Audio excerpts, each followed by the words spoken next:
आपण को बहुत दिन कोई बात देखुथि आज्ञा जा हो आपण माने आसी गले आसुन आज्ञा भितरे बसुन बसुन ए ओय था पाइन नहीं संधि पाइन पुना किछि दरकार नै न तुमे टिके जल्दी ए बासी जलखिया न रे जलखिया हमर दरकार नै संधि आमे टिके जल्दी पला तो तुमर से बुई की टिके डाक्टर बोले ए फटा के फटा संधि गुटे कथा बुझी नै पल्ली का ओय था बासी फटा कथा काना की संधि मोर बड़ पिला ना होचे अथा मोर सान पिला ना होचे बासी आर मोर झीन ना होचे फटा आमे ताके गेलो रे कहसु गेलहेई रानी ए तू इने ठिया हे कि कान देखो तू खूंट बागे जा फटा के पठा हे को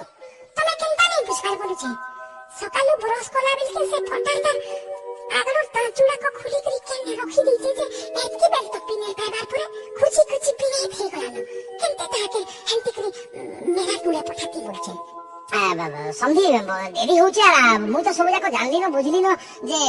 जेनका माने देखवा लागे मु आसीतली देखवार भी किसी जरूरत नै न होता देखवार कारण छे मुई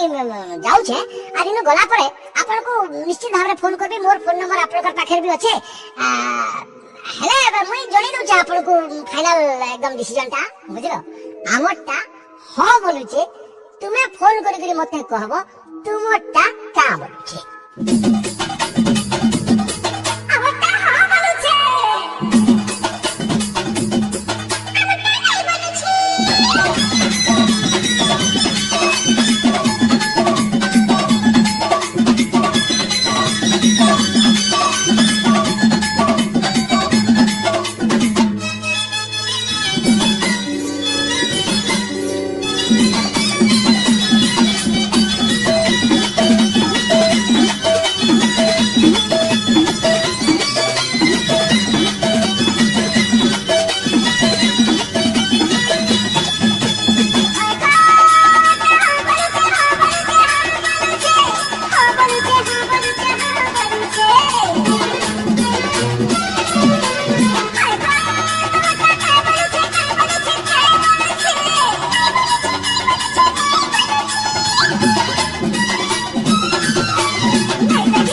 you.